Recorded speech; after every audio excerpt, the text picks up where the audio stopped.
everybody, Cassie here at Lions Park, enjoying an unusually sunny day in January. I'm going to bring you our very first episode of Backyard Brimfield in 2021. So thank you to all of you who have been watching this series, and welcome to those of you who are new to the program. And this month I wanted to share some trail camera footage with you. We're going to see some unusual wildlife that you might not normally see hiking in our parks. So thank you as always. You make these programs possible, and I'm really hoping to bring some in-person opportunities to you this year as well as some virtual programs. So stay tuned, watch our social media pages and our website and YouTube channel for updates. So thank you so much. Enjoy the rest of your weekend, and I hope you enjoy this episode. I had so much fun setting these trail cameras up in the park. And I picked some locations that were off the trail that hopefully I would get some unique wildlife. And I was not disappointed.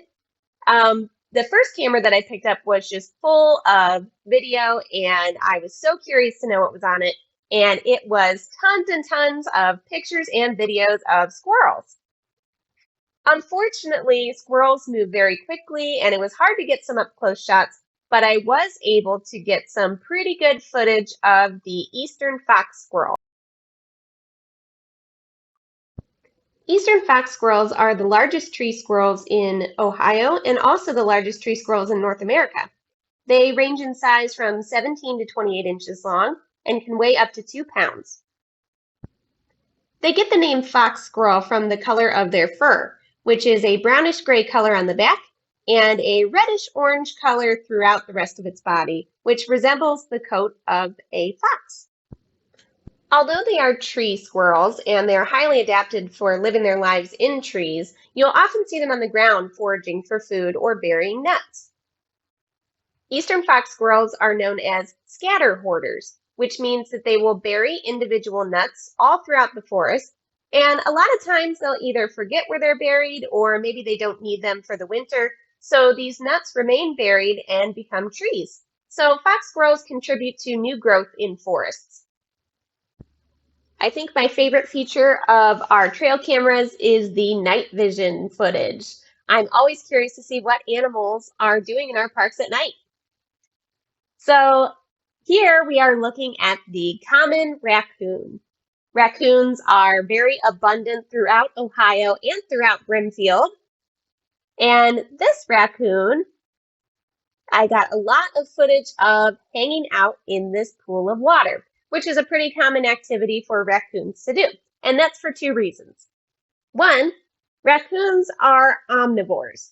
So like we talked about, that means that they eat both plant and animal matter. And some of their favorite foods include reptiles, amphibians, fish, insects, and invertebrates, all of which can be found in water. The other reason that they hang out near water, which you can kind of see this behavior here, is it looks like it's kind of washing its hands and feeling around, and that's because raccoons have an extremely well-developed sense of touch. Placing their paws in water increases the receptiveness of the nerve endings in their paws, which makes their sense of touch even greater.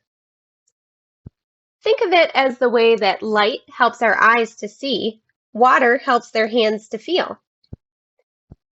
Our eyes can see somewhat in the dark, but they can definitely see better in the light. Just like a raccoon's paws can sense things without water, but they can sense them even better with water.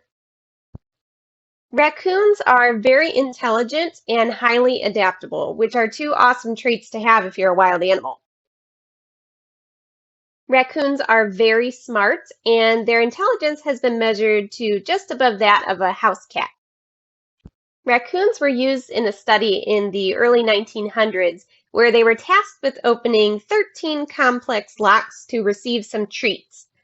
The raccoons were able to open 11 of the locks in less than 10 tries, and when they were tasked with doing it again, they were able to do it even if the locks have been turned upside down or rearranged. If you've ever tried to stop a raccoon from getting into your trash cans or dumpster, this may not come as a surprise to you.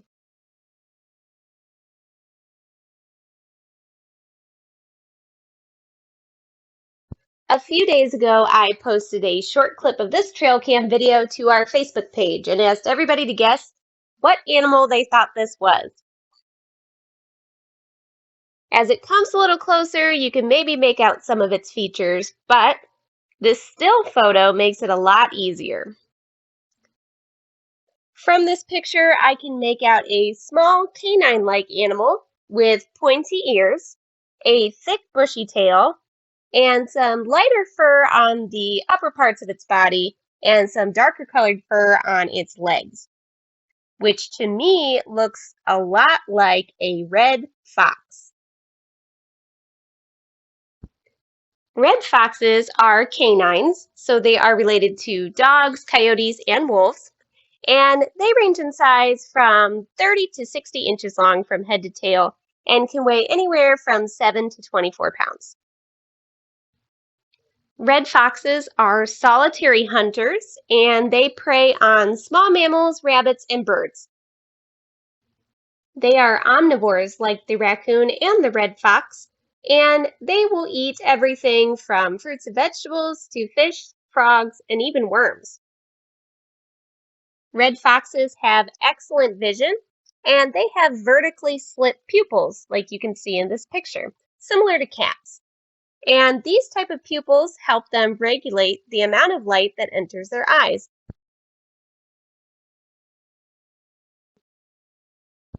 Red foxes are crepuscular, which this means that they are awake during the early morning hours and at dusk.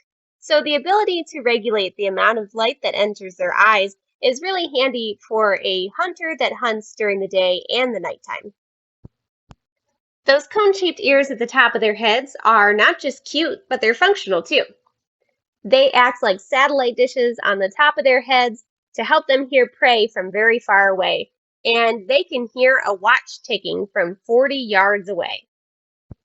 Their hearing is so great, in fact, that they can hear moles, voles, mice, and other animals underneath the snow, and they are able to detect them and pounce on them without even being able to see them.